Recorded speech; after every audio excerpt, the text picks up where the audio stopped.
Hola mis babies, ¿cómo estáis? Espero que estéis todos súper bien. Yo estoy muy feliz de teneros un día más aquí conmigo.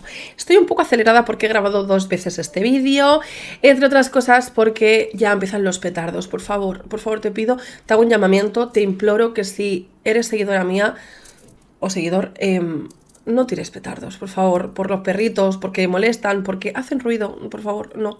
Vale, aparte de esto, el caso de hoy es un auténtico misterio, a día de hoy sigue siendo un absoluto misterio, no se sabe lo que pudo ocurrir. Ya sabéis que uno de mis casos favoritos son este estilo de casos que dices, ¿qué pudo ocurrir?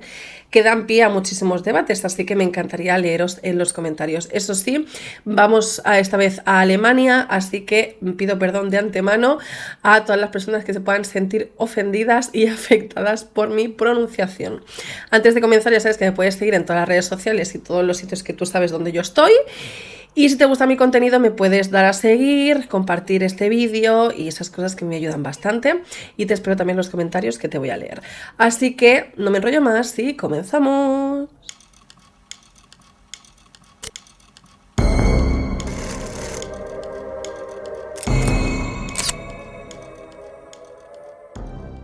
Bien chicos, como os he comentado, estamos en Alemania justamente al martes 15 de septiembre de 1981. Este es el primer día de colegio de la pequeña Úrsula Hermann, una niña de 10 años, como estáis viendo, robita, con ojos claros, con el pelo así estilo capa, y era una niña muy cariñosa, siempre estaba haciendo reír a su familia y era la pequeña de 4 hermanos. Los Hermann vivían en Eiting. Este pueblo está al extremo norte del lago Ammersee.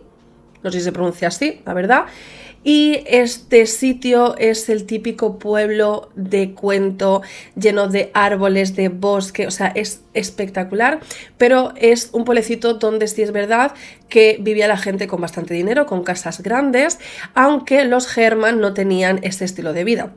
Lo que había ocurrido es que el abuelo de la familia había comprado un terreno bastante grande en esta zona y luego más tarde se revalorizó, así que decidieron transformar ese terreno, que era una granja, en la casa donde en esta ocasión ya estaban viviendo la familia Hermann.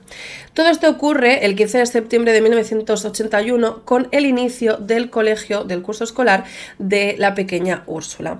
Úrsula había ido al colegio, en este momento estaba en casa, después del colegio estaba comiendo con sus hermanos, especialmente él tenía una conexión importante con su hermano mayor, Michael, de 18 años en aquel momento, y él le estaba preparando para que ella se fuera a sus clases extraescolares de gimnasia que estaban en el pueblo de al lado, en Skondorf. Allí en estas clases de gimnasia, de extraescolares, se iba a juntar con su prima. Entonces, después de salir de clase, de esta clase de gimnasia, Úrsula se quedaría a cenar a casa de su tía con su prima y después se volvería a casa. Un tema bastante controvertido en todo este caso es cómo se movía Úrsula para arriba y para abajo, cómo iba al cole, cómo iba a las extraescolares, cómo volvía a su casa, y es que lo hacía ella solita con su bicicleta. Ella tenía una bicicleta roja con la que se desplazaba a un sitio u a otro y sí, lo hacía sola. Claro, esto ya nos pone en antecedentes y mucha gente ya estará pensando, claro, ya lo entiendo todo, una niña sola en bicicleta con 10 años, ya está. ¿No? O sea, es muy fácil prejuzgar esto. Evidentemente, a día de hoy que una niña de 10 años vaya sola en bicicleta es algo que yo creo que nadie permitiría, al menos, no sé, yo por donde vivo, yo no dejaría que una niña de 10 años fuera sola al colegio o después de cenar en casa de una familia, de sus primos, volviera a su casa. Yo no lo permitiría, ¿no? Si fuera yo madre. Pero estamos hablando de 1981, estamos hablando de un sitio muy tranquilo donde no sucedía nada y sobre todo pues eso, la época, ¿no? Como por ejemplo en muchos lugares de España en aquellos años se hacía autostop y ahora la gente ni se lo plantea. Hay gente que sí que lo hace, pero la gran mayoría ni se lo plantea. Es más, está prohibido en España hacer autostop. Entonces hay que poner un poquito contexto. Esto lo explico porque, como se había comentado, Úrsula se quedaba a cenar en casa de sus tíos con su prima y a las 7:30 de la noche su madre llama a su hermana, a la tía de Úrsula, para que la niña regrese a casa. Todavía era de día y habían 2 kilómetros que separaba la casa de la tía de la casa de los Hermann. Y Úrsula casi siempre iba muy rápido, le gustaba ir muy rápido con la bicicleta, entonces más o menos iba a tardar unos 5 o 7 minutos en llegar de casa de su tía a su propia casa. La cosa es que la madre de Úrsula se da cuenta que a las 8 menos cuarto la niña todavía no ha regresado, han pasado 15 minutos y ya empieza a retrasarse. Decide esperar hasta las 8 de la tarde, cuando ya el sol empieza a bajar, pero Úrsula sigue sin regresar. A esa hora lo que hace la madre es llamar a su hermana para ver si la niña había salido ya de su casa, y se da cuenta de que no. O sea, la hermana de la madre de Úrsula le dice que hacía ya bastante rato que la niña había salido. Esto, como te puedes imaginar, enciende todas las alarmas en casa de los Herman, y el padre de la niña sale de casa a hacer el recorrido que la niña normalmente hacía en bicicleta, y al único que se encuentra sería a su cuñado, o sea, al marido de la hermana de su mujer, que también se había enterado que la niña no aparecía y también estaba haciendo el mismísimo recorrido, pero los dos se dieron cuenta que la niña no estaba en este sendero. Todos los Herman comienzan a dar vueltas por la casa, cerca del lago, por el bosque, para ver si encuentran a la niña. En un principio intentan no ponerse demasiado nerviosos, pensando que quizás la niña, como iba siempre rápido con la bici, se había tropezado, yo que sé, se había roto un pie o cualquier cosa, pero no estaba por ningún lado Úrsula. Cuando ya era de noche y la niña todavía no estaba, prácticamente todo el pueblo sale a la calle a buscar, a gritar Úrsula, y todo el mundo está muy nervioso y temiéndose lo peor. A las 11:15 de la noche, la policía, que también estaba siendo parte de estas búsquedas, traería un perro policía, quien le dejarían olfatear ropa de la niña, y el perro iría corriendo hacia el otro extremo del lago que estaba situado en este pueblo.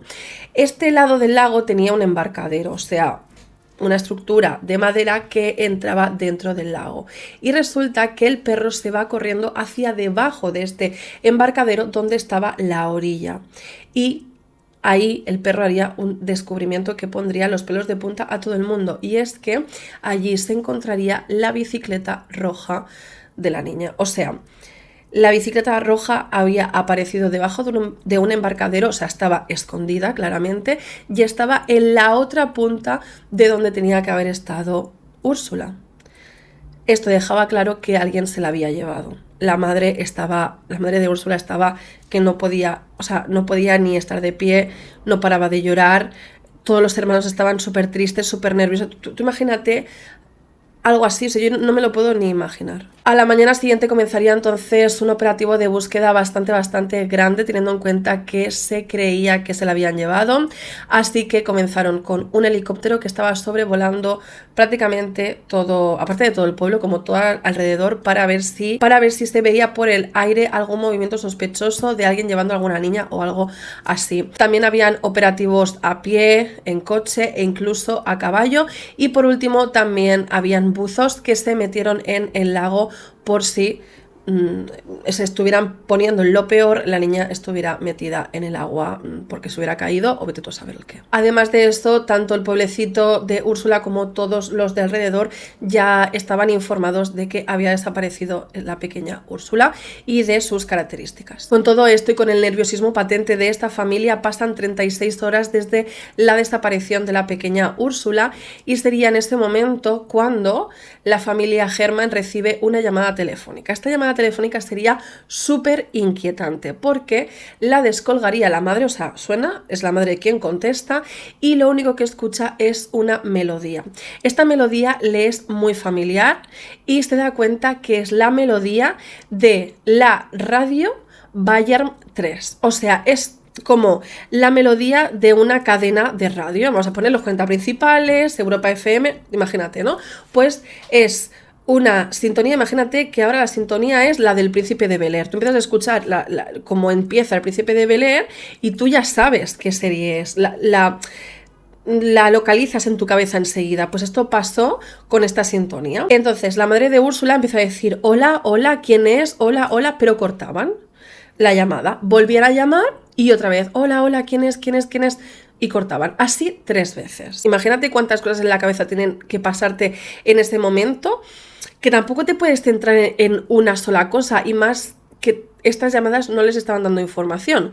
La cosa es que 2 días más tarde llega el cartero a traerle por las cartas tanto a los Herman como a todos los demás vecinos, y resulta que aparte de las típicas cartas de tienes que pagar la luz del gas y todas esas cosas, había una carta muy extraña. Esta carta, cuando la abren, se quedan la familia Herman helados. Resulta que era una carta de rescate, pero que estaba escrita pegando letra por letra de periódicos, de recortes de periódicos, formando varias frases. Y la carta decía así: nos hemos llevado a tu hija.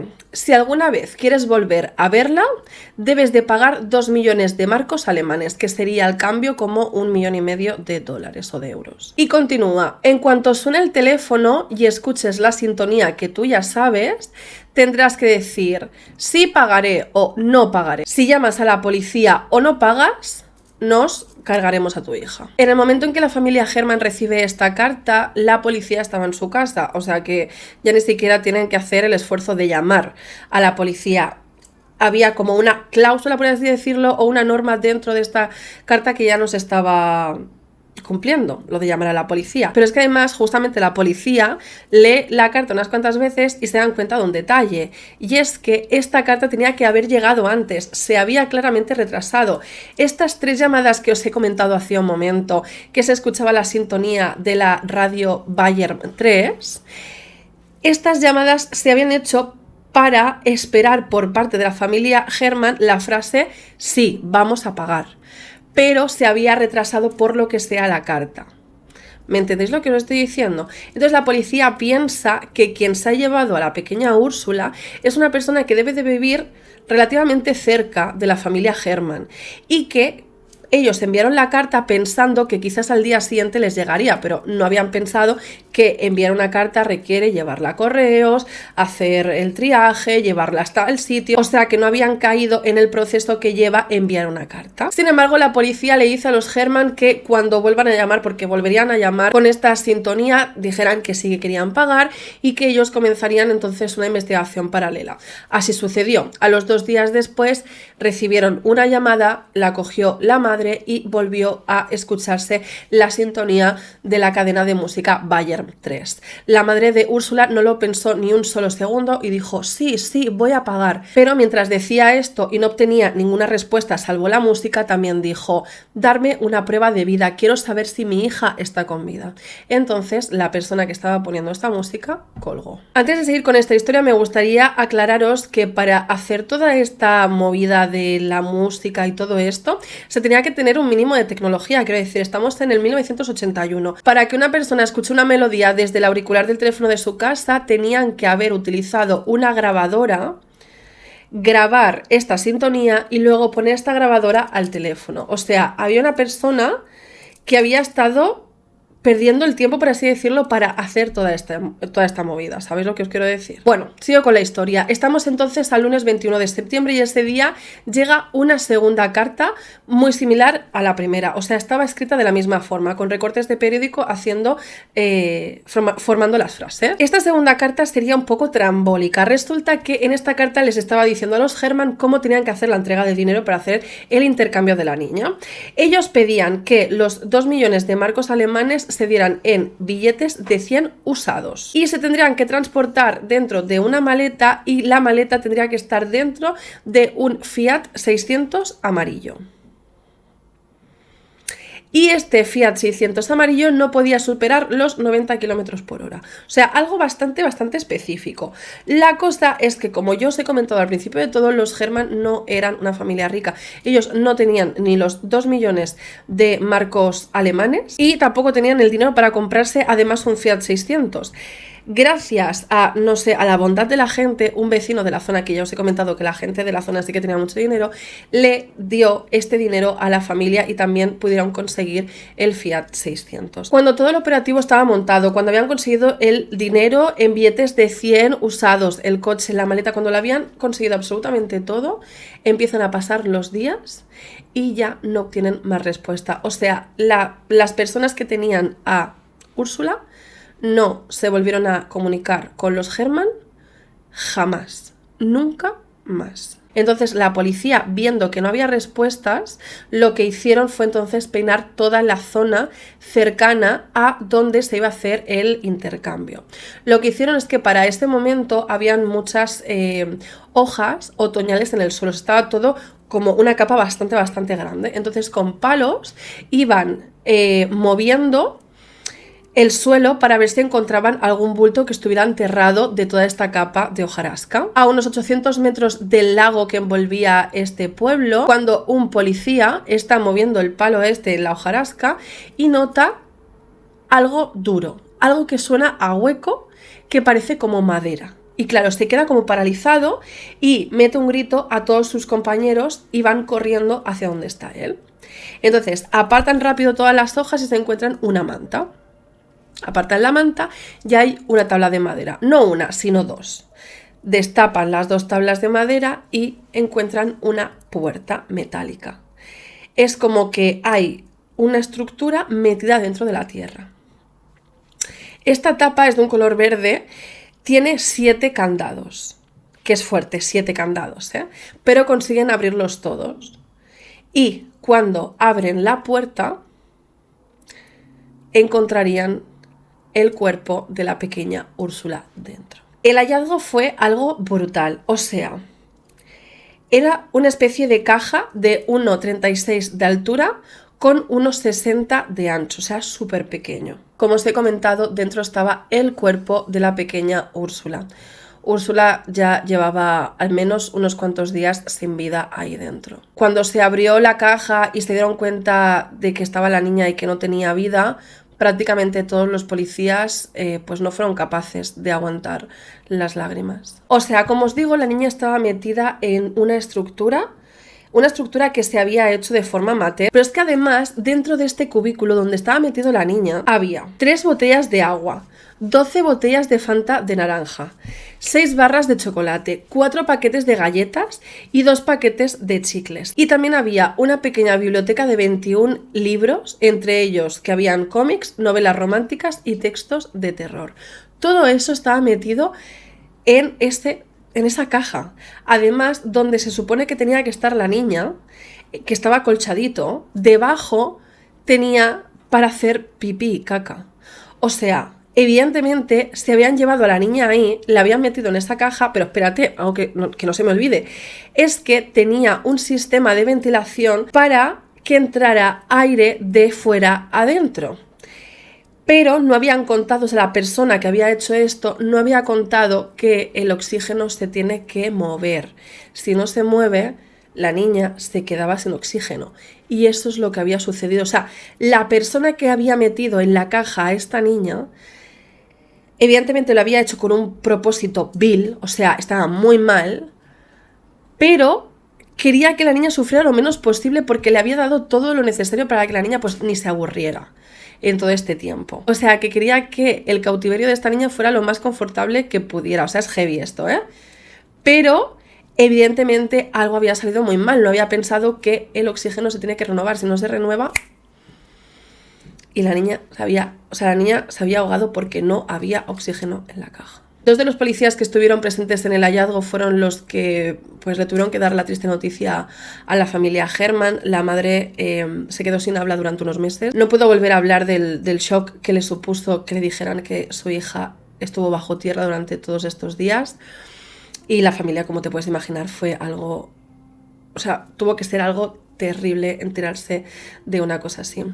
Un día más tarde de todo esto, la niña fue llevada para que se le hiciera la autopsia, donde se confirmó que había perdido la vida por falta de oxígeno, pero teniendo en cuenta el análisis que se había hecho de esta caja, se llegó a la conclusión que había una posibilidad muy alta de que cuando la niña se le metiera a esta caja, estuviera o desmayada o inconsciente o incluso no tuviera vida, porque la caja no tenía ni un solo arañazo. La niña seguramente entraría en un ataque de pánico. Si te meten en una caja así, tú lo que quieres es salir y quieres arañar, y no había ni una sola ni un solo arañazo, pero es que no había tocado ni el agua, ni la Fanta, ni las chocolatinas, no había hecho absolutamente nada, todo estaba súper bien colocado. Entonces se entiende que lo que habían hecho era dormir a la niña con el óxido nitroso, que a grandes cantidades te deja KO, y que a la niña la habían metido estando en estado pues sin conciencia, y en esta caja una de dos: no sobrevivió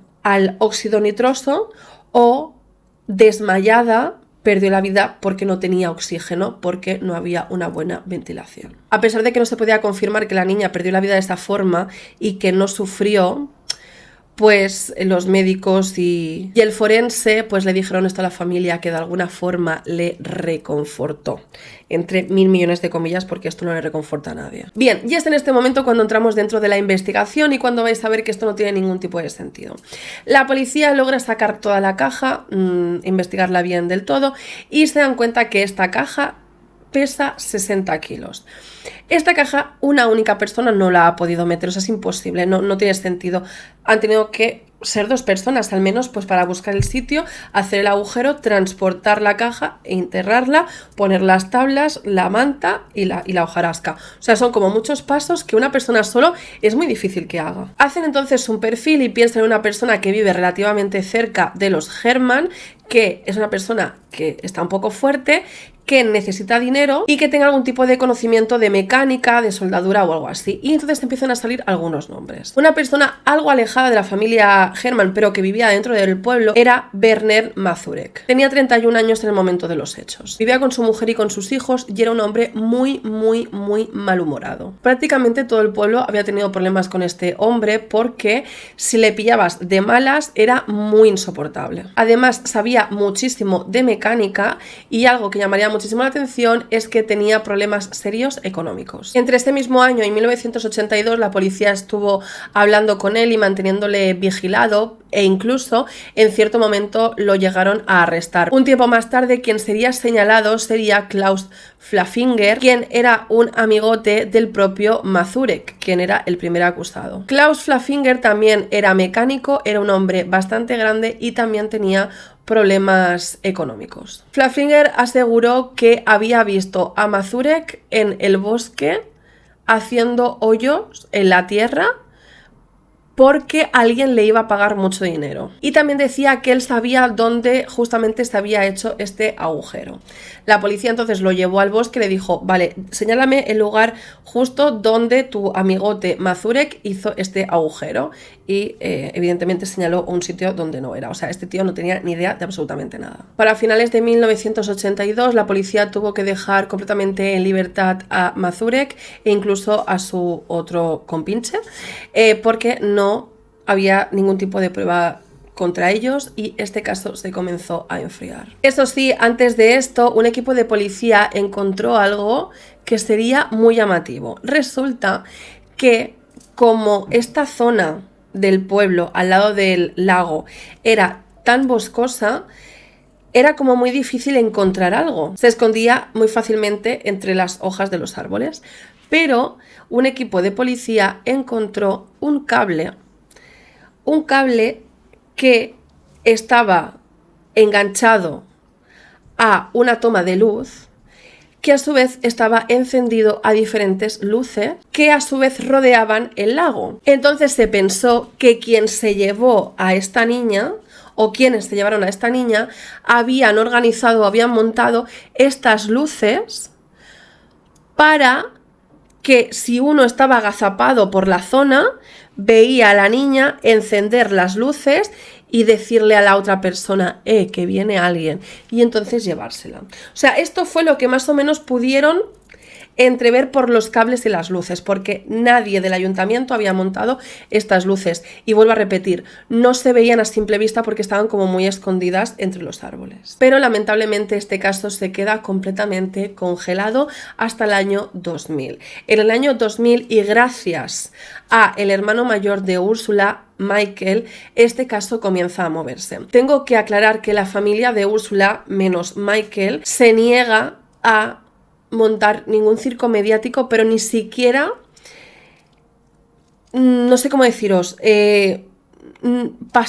deciden pasar página, no lo soportan más, creen o sienten que esto es demasiado fuerte para ellos y nombran a Michael como pues cabecilla de la familia, quien sí que se implicaría al 1000 en este caso, y ellos desaparecen del ojo público. Sobre todo, según se dice, se centran en su vida religiosa, o sea, utilizan la religión para pasar página, pero para que veáis el nivel, no tenemos ni una foto de la familia, o sea, del único que tenemos fotos es de Michael, del hijo mayor, que tenía 18 años en el momento de los hechos, ni de los 2 niños que quedan, ni de los padres se tienen ningún tipo de fotos. Eso sí, se dice que aún siguen viviendo en la casa familiar. Bien, como os decía, a partir del año 2000 comienza a moverse otra vez el caso, se analizan alguna que otra huella que se encontró dentro de la casa, e incluso pelo y todo eso, pero no llegaría a ninguna pista, o sea, es que no se descubriría absolutamente nada. Eso sí, se destinaron bastantes recursos, ya que se investigaron a 15.000 sospechosos, a 11.000 vehículos y se cotejó más de 20.000 huellas dactilares. Y en 2007 volvió a salir una vez más la figura de Mazurek. Un policía encubierto logró hacerse amigo de Mazurek y colocó grabadoras en sus coches. También encontró muestras de saliva que las encontró dentro de contenedores de basura y se comparó su perfil genético con restos hallados dentro de la caja y no coincidían. Sin embargo, la policía pediría un registro de la casa de este señor, de Mazurek, y se encontró dentro de su casa una grabadora de cassette de la marca Glunding. Entonces se pensó que podía haber sido usada cuando se llevaron a la niña para grabar la sintonía de la radio Bayern 3. Se convocó entonces a un experto en sonido que se dedicó a escuchar las llamadas originales de 1981 y concluyó que podía perfectamente ser apto. El 28 de mayo de 2008, casi 27 años más tarde, Mazurek y su mujer fueron arrestados, pues acusados de que podían haberse llevado a Úrsula y haber acabado con su vida. Y sería en febrero de 2009 cuando comenzaría el juicio contra este hombre y contra su mujer. Por un lado, la fiscalía dejaba entrever que Mazurek tenía las habilidades, el conocimiento y la forma de haber construido esta caja. Además, tenía perfectamente el motivo por el cual hacerlo. Por otro lado, el otro acusado que hubo al principio del todo, quien era Flaffinger, este señor que os conté al principio, este había perdido la vida a lo largo de todos estos años, pero también era una persona quien afirmaba que Mazurek era el culpable. Y además a todo esto le tenemos que sumar la grabadora radiocassette que tenía este señor en su casa. Con todo esto que os he contado, en 2010 Mazurek fue condenado a cadena perpetua, pero su mujer resultó absuelta por falta de pruebas. Por fin las autoridades alemanas habían cerrado el círculo, había justicia para la pequeña Úrsula y por fin Michael podía ya estar tranquilo. ¿O no? Pues no, Michael Herman no estaba nada convencido con la culpabilidad de este hombre. Él sentía que Mazurek no era el culpable y habían cosas que no le acababan de cerrar. Sentía que por alguna cosa la policía quería quitarse rápido este juicio de encima, meter a alguien a la cárcel y se acabó. Pero seguía pensando que habían cosas que no acababan de cuadrar. Y es que resulta que hay algo que no os he contado, y es que Michael Herman era profesor de música. Desde pequeño era un apasionado de la música y tenía oído absoluto. O sea, sabía identificar las notas simplemente con escucharlas. Y resulta que consiguió tanto la grabadora que tenía Mazurek en su casa como las grabaciones que escuchó su madre cuando descolgó el teléfono y los captores de su hermana le pusieron esa música de Bayern 3, bien, la sintonía de esta radio. Entonces él estuvo obsesionado durante años escuchando estas grabaciones, porque estas grabaciones tenían como unas pequeñas sonidos extraños que lo hacían las maquinarias antiguas, o sea, era como unas pequeñas notas muy extrañas que no acababan de coincidir. O sea, él después de escucharlas durante miles de veces se dio cuenta de que no podían ser las mismas. O sea, esta grabadora y esta música que escuchó su madre no era la misma. Pero tanto estuvo escuchando este hombre estas grabaciones que su oído izquierdo, que era por donde más se escuchaba, perdón, el izquierdo es este, que tengo dislexia, su oído izquierdo comenzó a fallarle y comenzó a tener, a desarrollar una enfermedad bastante seria que le hizo perder muchísima audición. ¿Qué hizo entonces Michael Herman? Michael Herman a mí me cae súper bien. Me recuerda muchísimo al hermano de Manuela Orlandi. ¿Os acordáis? ¿Orlandi o Orlandini? Bueno, la chica del Vaticano, o sea, me recuerdo un montón como pico y pala, pico y pala. Bien, pues este hombre, cuando se empezó a quedar sordo de este oído por escuchar tantísimo estas dos sintonías, decidió demandar a Mazurek.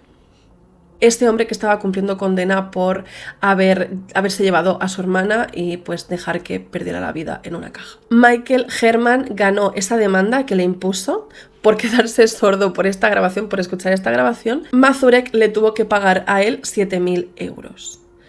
¿Qué pasa? Que esta estratagema que hizo Michael Herman, el hermano de Ursula Herman, hizo que la gente se volcara muchísimo en este caso, más todavía, y él empezó a hacer mucho ruido diciendo: este caso no está bien cerrado. Las autoridades han querido cerrar este caso, pero este caso no está cerrado. O sea, hay muchas aristas todavía sueltas. ¿Qué pasa? Que Michael Herman, en 2011, gracias a los chivatazos que le va haciendo la gente que se había enterado de cosas, se entera de una cosa que le deja completamente helado.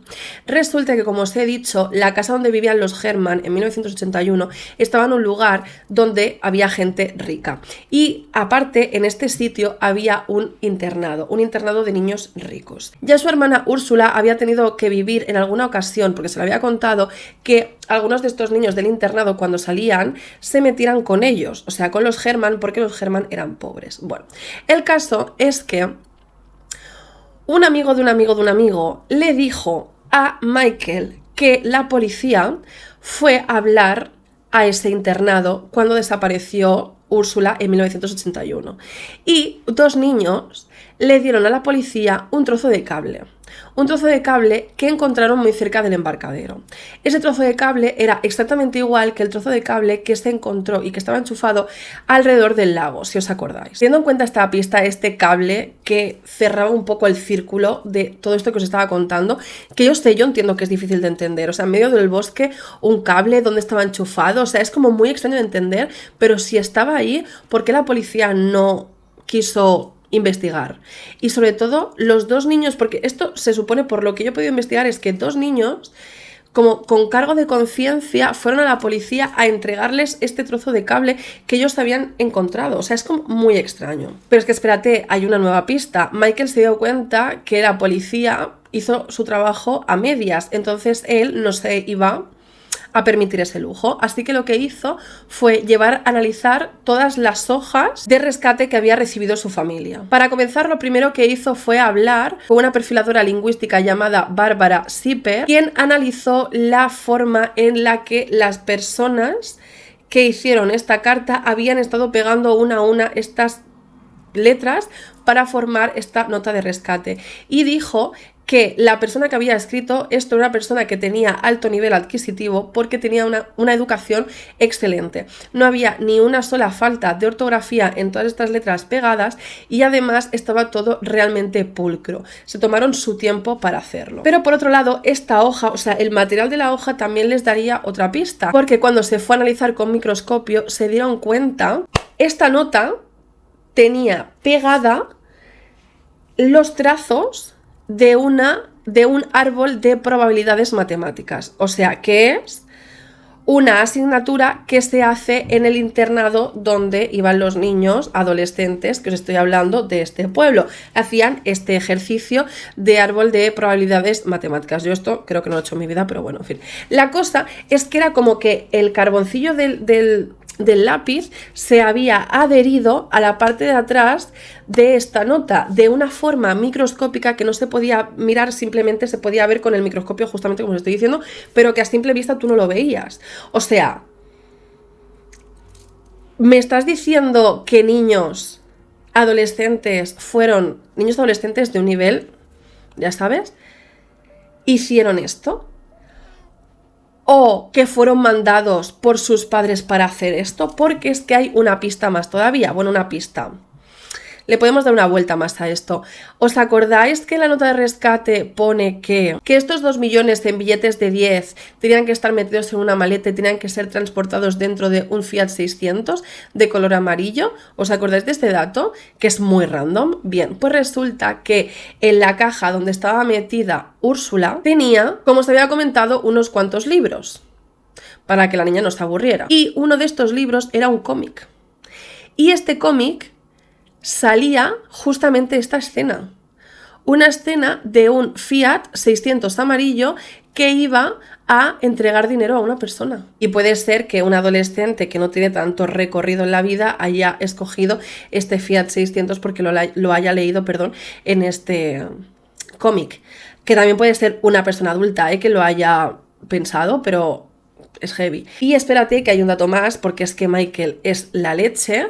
Resulta que logró vincular la pintura con la que estaba barnizada esta caja con otro alumno del internado cuyo padre era un importante empresario que tenía su sede industrial en las cercanías de donde se encontró la caja. Además, varios exalumnos de este propio internado se pusieron en contacto con Michael para decirles frases como, os leo textualmente, todo apesta. Se trata de no tener miedo de que salga a la luz la verdad incómoda. Michael Herman expuso a la prensa todo esto. Son conjeturas muy incómodas, son conjeturas que pueden molestar a la gente, pero que existen y que son muchas de ellas pruebas mucho más científicas de las que se habían utilizado para meter a la cárcel a Mazurek. O sea, las pruebas que mantienen a Mazurek en la cárcel, porque sí, amigos, Mazurek sigue estando en la cárcel, son mucho más endebles que muchísimas de las cosas que está diciendo el propio Michael. O sea, para hacer la caja, no sé hasta qué punto solamente lo hicieron unos niños, pero está claro que cuando tú vives en un sitio donde tienes un estatus y donde tienes un dinero, lo quieres mantener. Quizás no solamente fue una familia, sino que fue varias familias que no tenían dinero. Y teniendo en cuenta que por lo que se dice, los Herman estaban apartados porque no tenían la clase social que tenían los demás, quizás querían un grupito de ricos simplemente cobrar un rescate metiendo a la niña en una caja, dándole ese confort, ¿no? A la niña le metían en una caja que tenía un respiradero, que además tenía libros, chocolatinas, agua, Fanta, que no le iba a pasar absolutamente nada, ellos iban a recibir este dinero y ya está, no iba a pasar absolutamente nada más. Pero les salió todo mal. O sea, es muy rebuscado, pero tú y yo sabemos que en este canal nos hemos encontrado cosas igual o más rebuscadas. Como os digo, a día de hoy no se sabe absolutamente nada más, ni se ha querido investigar más acerca de este caso. Según las autoridades alemanas, este caso está completamente cerrado porque ya hay una persona en la cárcel. Así que pues dime tú, ¿qué es lo que crees acerca de este caso? O sea, a mí me cierra al 100%. A día de hoy, para investigar los casos, se analiza hasta la mota más pequeña de la casa. O sea, si ha habido una nota de rescate, esta nota se va a tener que analizar punto por punto y siempre dan información. Así que si te dan información que te indica que puede ser que unos adolescentes de ese internado hicieran algo, pues quizás había que tenerlo más en cuenta, digo yo. Así que nada, espero que os haya gustado. Si es así, se agradece muchísimo un like, dejadme en los comentarios qué es lo que pensáis vosotros y nos vemos en el próximo vídeo y ya sabéis que os como vuestra cara.